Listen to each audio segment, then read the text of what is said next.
You're listening to the Fast F1 podcast.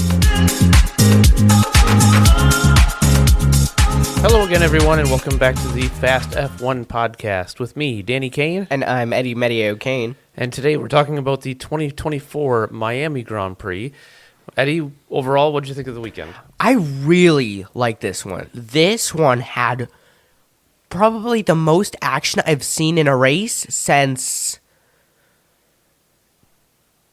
don't get me wrong, 2023 Singapore and then 2022 Great Britain. Yeah, there was a lot of action, and it wasn't, I wouldn't say it was a banger of a race, but it was a good race. It was a really good race. Yeah, so we're going to be kind of covering the race, but we'll also cover a little bit about the sprint weekend because the sprint race because this was a sprint weekend. But first of all, there was a lot of news leading up to this race about some movement in the paddock. Oh, lots of news, and I'm surprised how early this is so far this season. There will be so much at the later parts of the season. For now, though, the topic is Nico Hülkenberg is going from Haas to Audi. He signed a multi-year contract to Audi, which I'm surprised of. But first he's going to race at Stake Sauber. Yeah, or whatever they're called next year. That's true, too. They will be they'll be Sauber, but they may or may not be Stake or Kick Sauber. And then also the other big movement involved Red Bull. This one is huge. The last time there was gigantic news was Lewis Hamilton to Ferrari, which we found out right before the start of the season. Now we've got Adrian Newey having rumors to move to another team or just go into retirement. He's confirmed now that he will be leaving Red Bull Racing. Yeah, Adrian Newey, obviously world-famous designer for Formula One and many championships to his name between Red Bull and McLaren and Williams. So that's a big move, but that's for later times because for now he's still going to be at Red Bull, still going to be on the pit wall at every race until the end of the season this year. Well, next is going into the weekend. We've got just one free practice once again, 2 in a row after China also had a sprint weekend, and we see McLaren have a horde of upgrades. Yeah, McLaren brought a bunch of upgrades. Other teams have brought upgrades recently too, but McLaren seemed to be working really well. They were fast in practice and fast in the sprint qualifying until final sprint qualifying. Up until SQ3, it was kind of looking like Lando Norris might get pole for the sprint, but then dropped away in SQ3, and I think he only started in 6th. But the sprint itself, pretty straightforward as far as from the leader's perspective. Max Verstappen on pole and just walked away to an easy win in the sprint race. Yes, but before we get to that, though, Dad, we need to talk about a little bit more about the sprint shootout. I don't know if this was during the sprint or during free practice, but I'm pretty sure Charles Leclerc had caused a red flag due to his spin. I think that was during practice. That was during practice. Okay, I'm a little late. Sorry. But Daniel Ricciardo is the news of the hour, getting P4 in sprint qualifying. That's ridiculous. And even crazier, he held that and got 5 points. Yeah, he on the start, actually, he managed to get past and get up into 3rd place, but then lost that position back a few laps later. But he held on to 4th the remainder of the sprint, and good points for him, good points for RB for the sprint, and so that was good to see from him. And then really the only other thing that happened during the sprint that was interesting, other than Lando Norris's retirement due to a 4-way car pileup, or not car pileup, but like a chain reaction, let's say. Yeah, on the start. Between Fernando Alonso, Lance Stroll, in other words, the 2 Aston Martins, Lewis Hamilton, and the outcome was Lando Norris and Lance Stroll had to retire. Yeah, 4 into 1 didn't go. No, it did not. Lewis Hamilton said on the radio he saw a gap and he went for it, I completely see that is a totally legal thing to say. He did not get away I think it was a bit of a cheeky move. with the penalty. He went into that gap, but it was always going to close up, and the fact that he didn't get any damage out of it and no contact with Alonso, he's kind of a lucky boy that way. Oh, definitely. And he didn't even get a penalty either, which I kind of think is a little strange. I would have given him something, because even though he saw, as he said, he saw a gap and he went for it, I still think that was a little crazy. This is lap 1, turn 1. Yeah, no one hard to give is him a supposed penalty. to do that. Would have been hard to give him a penalty when he wasn't involved in the contact, though. So then in the sprint race, Hamilton, the rest of the race, had quite a battle with the Haas of Kevin Magnussen. Yeah, and not just the sprint race, with the actual race too, right? Well, Magnussen had another incident in the Grand Prix, but in the sprint race, his battle with Lewis Hamilton, he went off track a couple times. He was battling hard with Lewis Hamilton and ended up getting several penalties as a result of it. I think in total he had 30 or 40 seconds worth of time added onto his race. It's like Saudi Arabia again. He's really pushing with the steward right now. Yeah. And then the same thing happened with the race, but more on that in a moment. Well, and as a result of that, he got several penalties. He got a bunch of penalty points added to his license. So he went into the race, the full race, on I think 8 penalty points on his super license, and then like we're going to get to, he ended up with a few more by the end of the weekend. Yep.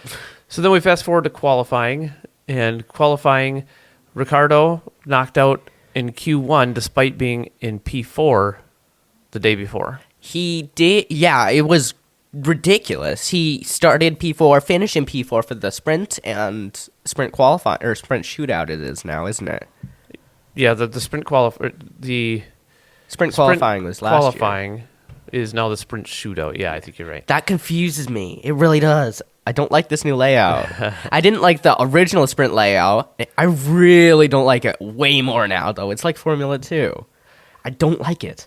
Yeah, so not a good qualifying for Ricciardo. Norris didn't qualify as well as I might have expected, given the pace that they had. Yeah, Ricciardo, even though he started P4, finished P4 for sprint, he did qualify, I think, 17th or 18th.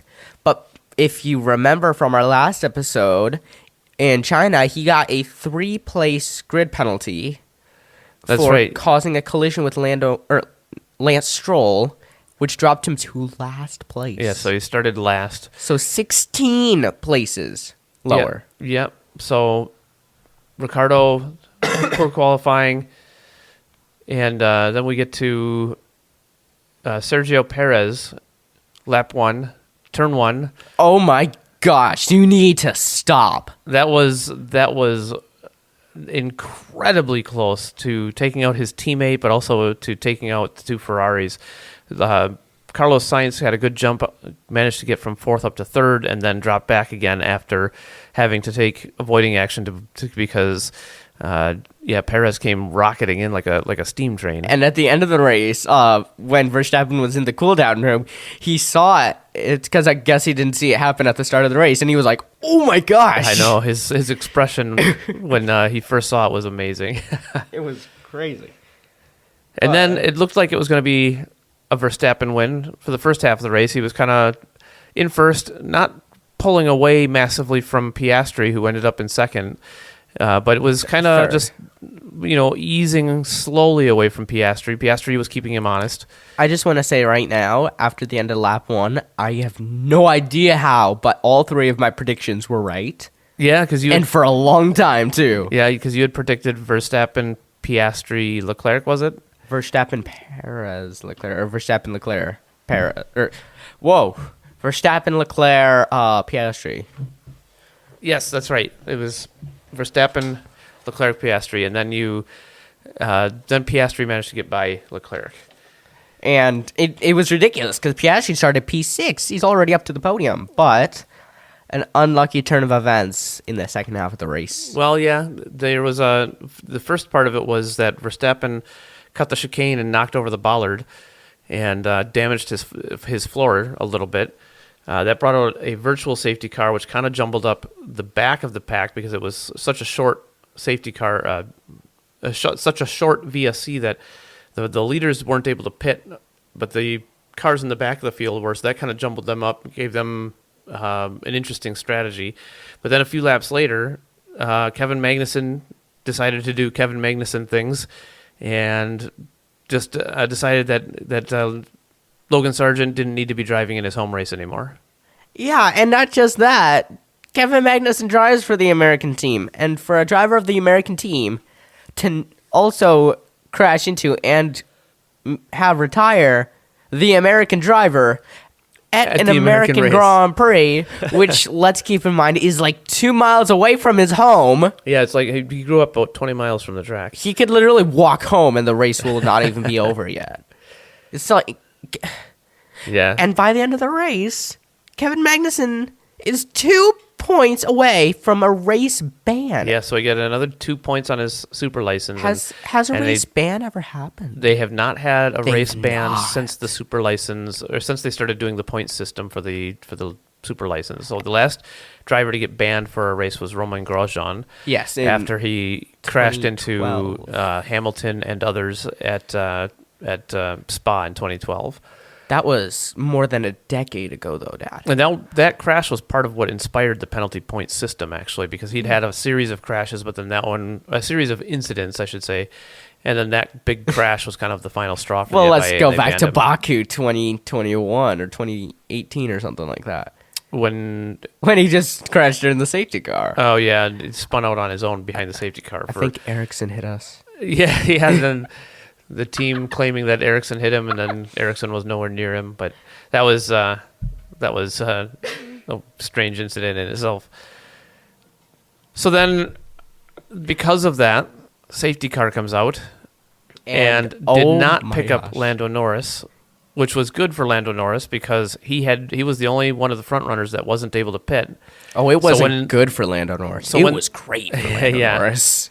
I mean, had he gotten into the pits before the safety car came out, he probably would have still been okay. Before it picked up the cars, I should say. But as it is, he was able to get a cheap stop under the safety car, 9 seconds. And guess where he ended up? And came out in first place.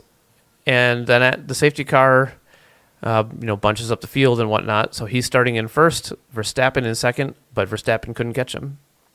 And Lando Norris becomes the 114th race winner. Yep. So he had about half the race to do on new hard tires with Verstappen behind him on slightly older hard tires. But aside from the first corner after the restart, Verstappen just wasn't there, and Lando just kind of slowly walked away from him just enough to he ended up winning by about 7.5 seconds at the end, which is crazy. And it was a good race behind him. There was a lot of battling between Sainz and Piastri. Sainz and Piastri collided, and Piastri effectively knocked him out of the race. I think he ended up finishing 13th in the end. Sainz finished on the road 4th, but had a 5-second penalty because of that incident and ended up getting 5th place instead. But I think the most important part about all of this is that Lando Norris won. Your boy Lando Norris. And I want you to say the honors about him winning the race. I want you to be the one in this podcast. Well, Lando Norris, I wouldn't say he's my favorite driver, but... Oh, come on! I don't really have a favorite driver. I like all of them. Well, I know you like Lando Norris. Do you want to give him the honors? I do like Lando Norris a lot. And the bigger thing is I like McLaren a lot. And this is only their second win since 2012. When they were once a pretty dominant team, in the late 90s into the 2000s, they were very strong. In the early 90s, they were an incredibly dominant team with Senna and Prost, and for them to go 12 years with only 2 wins is kind of shocking, so to speak. But it was really good to see everybody up and down the paddock was really happy for Norris.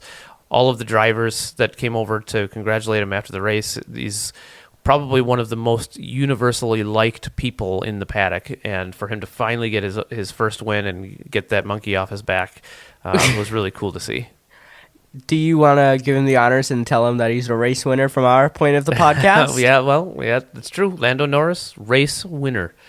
Grand Prix race winner. So, because Piastri had a race win as well. Yeah, sadly, Sprint we can't race. count him. I find that very messed up. I think we could count him, but not as a Grand Prix race win. Anyways, predictions. So predictions from last week. You had predicted, we just talked about that already, you had predicted Verstappen, Leclerc, Piastri, and for a little while at the beginning of the race, that was looking pretty good. So close. But Verstappen finished second, Leclerc finished, I believe, third, Yes. and Piastri was, somewhere like 13th. So none of those were right. I had predicted Verstappen, Perez, Leclerc, and going into the race, I was feeling pretty confident that I was right about that because Verstappen was on pole. Oh, he really Leclerc felt was second and Perez was third, or maybe fourth. But I felt that Perez would have the pace to get by. And after lap one, you knew you were wrong. Well, if you pause the race and finish it in the braking zone leading into turn one, I was right. But no, instead, Verstappen finished second. Perez was fourth after Sainz's penalty, and Leclerc got third. So I got third place right, but pretty far off. Finally! Well, I'd gotten two right in a row where I had every position right in the top three, but it was bound to happen that I wouldn't get one right. But I'm very confident that this next race I'm going to definitely have right. All three of them. Well, considering how close I was compared to you today. Well, I think you were probably closer than I was, but... Anyways, we are going to be marking, next episode is going to be the 30th anniversary, actually the horrorversary technically, of the Black Weekend at Imola. Yeah, the weekend when Roland Ratzenberger and Ayrton Senna both passed away. Also, where Rubens Barrichello had his massive crash. Didn't he break his nose in that crash? He broke his nose. He swallowed his tongue. Oh, yeah, that's right. He had to be resuscitated on track, too. It was crazy. It was probably, as a lot of people know, 1994, the worst weekend, the worst season in history. Well, I don't know if I'd say that. Well, it was an exciting season, It was one of the worst weekends in Formula One history, but there were other incidents further back that were far more gruesome. When Wolfgang von Trips died, he and 15 spectators. I've never seen that crash, actually. Well, that's because it was 1960. Well, they have the 1955 Le Mans like Grand Prix incident. Yeah, and that was a pretty horrible That was one, the too. worst. 81 spectators died. Yeah. Hundreds were injured. 2 were lost. Yeah, there's kind of... How are you lost? There's not accurate numbers because they didn't really keep close track of it. But yeah, maybe we'll do a podcast about that sometime. The Le Mans Grand Prix the Le Mans 24 Hours of 1955. But in the meantime, our predictions for the next race. What are you thinking? You don't even need to put them as lost anymore. You could just say they're dead. It's been 70 years. Yeah. But anyways, my predictions are going to be Max Verstappen because he's got a history at winning this track. Yeah, okay. Charles Leclerc also is really good at this track, so I'm going to put him in second. But I'm going to say Carlos Sainz gets third. I'm not too confident about McLaren yet. We've only seen them at one race. We need to see where they place at other races. If they're good at other races, that means that they're good throughout street circuits and... Well, I think that McLaren has found their feet, and they're going to be dominating from now on. So first is going to be Norris, second's going to be Norris, and third's going to be Norris. Oh, my gosh. You're so wrong All right, this weekend. fine. No, lock that in. Lock it in. It's going to be Norris, Piastri, Norris. Lock it in. No, but for real... Let's have you lose. But for real, I'm thinking that Verstappen will be back up on top again, and it'll be... I think Perez is going to be strong. I'm thinking that he's going to try and get back to the front. I think he's just starting to have... what I'm worried about with Perez is that he's starting to slip back further behind Verstappen like he did at this point in the season last year. Well, not at this point. Like a couple of races later. Well, the middle part of the season last year, he was way off the pace, and I'm worried that that's starting to happen again. So, I think he's desperate at this point. Well, he's I think either we gonna- saw that at Miami. I think with Perez this week, he's going to either be way off the pace and he'll be miles behind, and down in 5th or 6th, something like that, and Verstappen dominating the race, or he'll be right with Verstappen the whole way and he'll get second. So I'm going to say Verstappen and Perez first and second, and I am going to have confidence in the McLaren pace, and I'm going to say that Norris will be back up on the podium in 3rd. Really? Yeah. Risky. We've And only seen Piastri them will at be once. 5th. I'll put that as a bonus prediction. How about that? Ooh, okay. I don't know who's going to be in 4th, but Piastri would be 5th. If you get all 4 of those right, that's worth 2 points. But if you get one of them right, you don't get any points. Okay, sounds good. So that's going to do it for our 2024 Miami Grand Prix race review. This has been the Fast F1 podcast with me, Danny Kane. And I'm Eddie Meteye-O'Kane. Thanks for listening. We'll see you next time. Bye.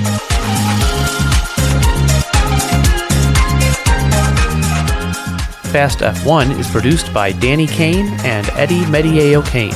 All rights are reserved. Music is performed by Alex